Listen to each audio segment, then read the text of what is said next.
What is happening, everyone? Welcome back to G-Ball Vision. Today I got an interesting one for you guys. We are taking a look at a knife company and a knife that I've never checked out before. They have a couple of interesting designs, and mainly this one is the one that I have been most interested in. Now, this was sent into the channel by our good brother-in Jamie, also known as Heyman. So you have a nice two-stage box there, limited lifetime warranty card.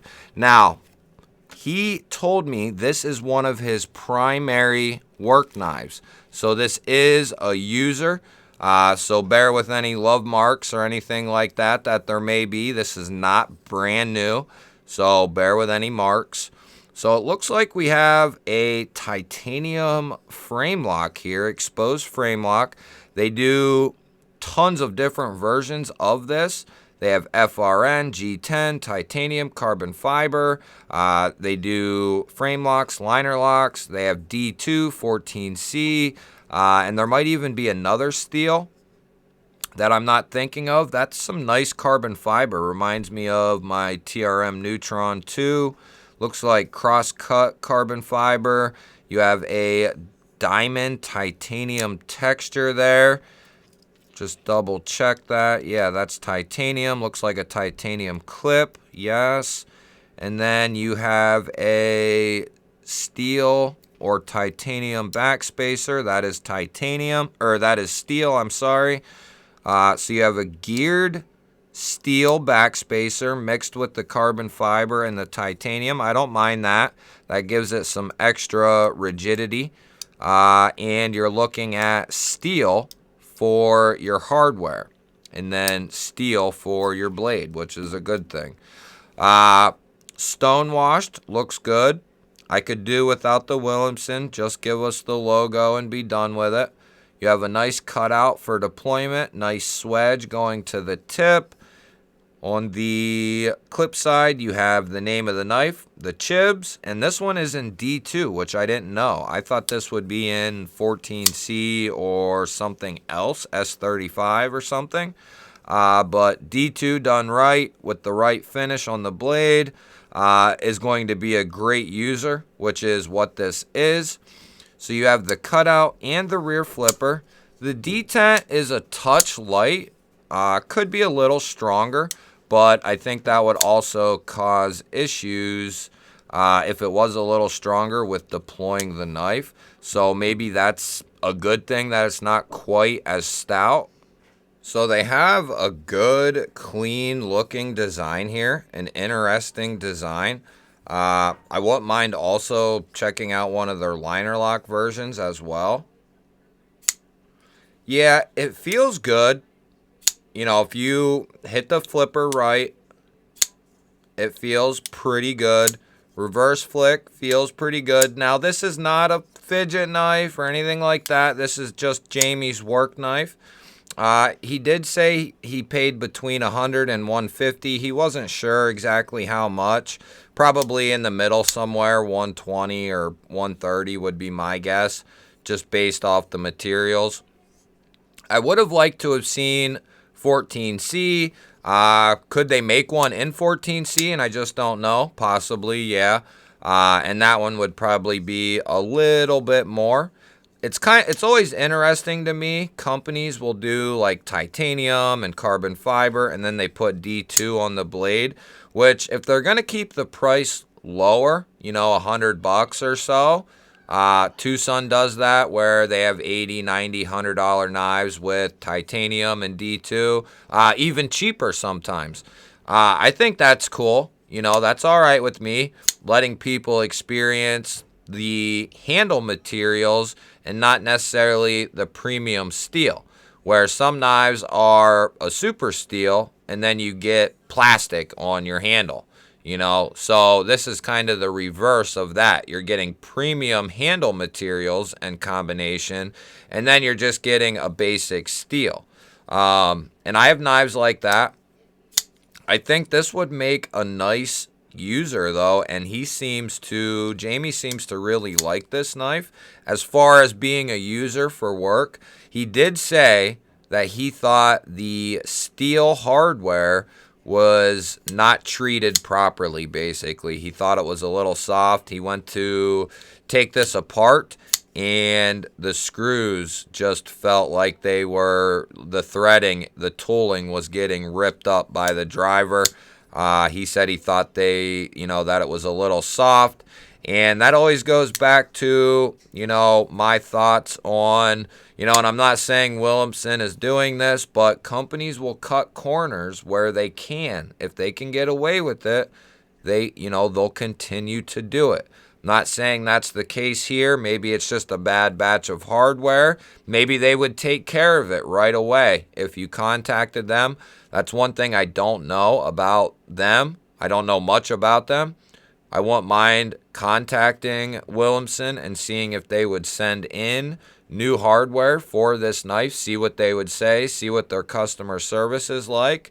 I think all in all, this is a nice knife. There's a couple of things I think they need to crispen up a little bit. I would get rid of the Willumsen here and just keep your logo, keep it tight. Keep it up here at the top, or, just the logo. That would shore up the blade. And I would work on around the pivot just a little bit. I think the action is good. It's good enough, especially if this is a comfortable knife, which it seems to be. And, if it's got strong lockup, positive lockup, which it looks like 75%, which isn't necessarily a bad thing. We are nicely centered there. So they're getting a lot right. So just a couple of things to work on.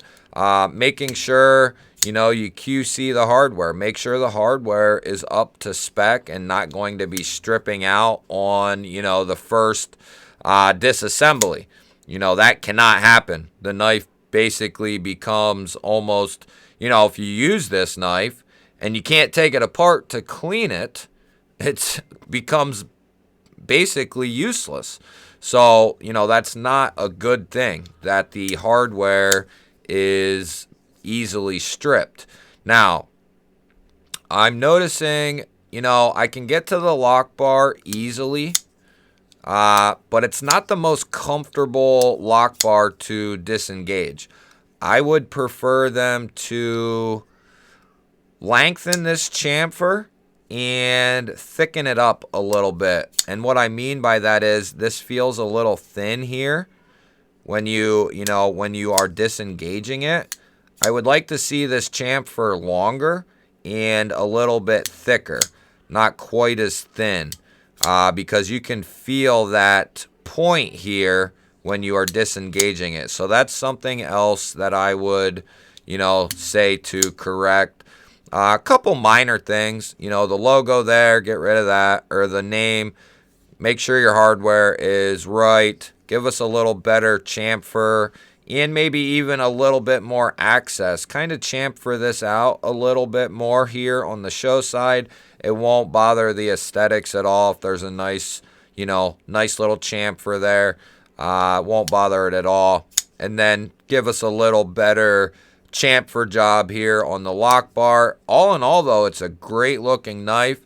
Now, aesthetics are not the be all end all. That's kind of the first thing, Does it look good? So I want to buy it type of deal. Yeah, this is definitely something that catches the eye, or my eye. Do the materials match up with the price, or is it a good value? Seems to be a decent value. The handle material is finished well. Pocket clip, kind of a very simple pocket clip, a lower mounted clip, so that should make for easy in, easy out of the pocket. Now, keep in mind this is just the first impressions. We'll do a in-depth overview of this guy. So let's get our G-Ball Vision Hank out here and see how this thing carries and what it acts like. So pretty good retention as you go in, and then there's plenty of room under here. You're going to have a little bit of knife sticking out there, but that should make for easy in and out of the pocket there. You got a little bit to grab onto. So for a user, that's great. And that's, what I always say. The knife it's going to depend on what you're going to use the knife for, what you want it for. A good example that I can say is like my Spyderco here. I put a deep carry clip on this. This isn't a work knife or a hard user for me. So I don't mind a deep carry clip on this knife. On the flip side, if this was going to be one of my users, my everyday work knives, my everyday user, then I'm leaving the standard Spyderco clip on there. It's lower mounted, easy in, easy out of the pocket. Might not be the most aesthetic thing, no, sure. But, you know, some people want the function before the form. And, you know, that's when a work knife, a user, you know, you want the function. You're not really much worried about the form of the knife if it's going to be your, you know, one of your primary users, primary work knives. So just a little FYI or a little side note, the steel backspacer, the geared steel backspacer, completely fine with me. Gives it some nice rigidity, makes it nice and strong there. A little lanyard hole at the bottom. Probably would look even better without that. You know, just saying, maybe cut this off and just put like a hidden post in with the backspacer there, and that would really clean this up. I mean, look at it there, and then look at it there. So I think that would really clean it up.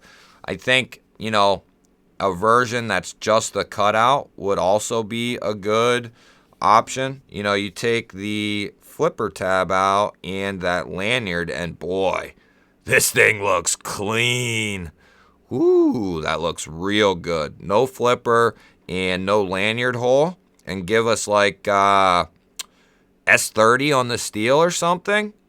Whoo, baby. Or 14C.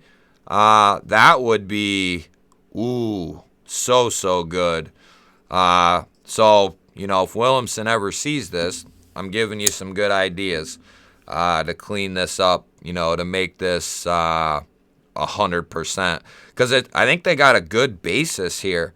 They got a good thing going. If they can tweak this and crispen it up a little bit, man, this would be really nice. Really nice. We'll deep dive into this, guys, here in the next couple of days or so, couple weeks, whatever, something like that. And we'll get a little more information on them. I'm going to talk with Jamie and maybe have him contact Willumsen and see if they'll send hardware in. I kind of want to see what they say, you know, how their customer service is. And we'll come up with some more information on this in the detailed overview of this knife. And we'll put it through some testing and whatnot and see what this bad boy is all about. Give me a thumbs up before you head out. Let me know down in the comments what you think of this thing, and let me know what you would change on this knife. Would you keep it the way it is? Would you take some stuff away, add some stuff? What would you do? I'm interested to hear what you have to say. Do you agree with me on the changes, or do you disagree? Let me know, because I kind of want to hear what you have to say about that. And if you're new to the channel, don't forget to hit that subscribe button, or you can click that GBall Vision logo about to pop up in the center of your screen right there. You're going to want to do that, baby. You're going to want to do it. I'm just telling you.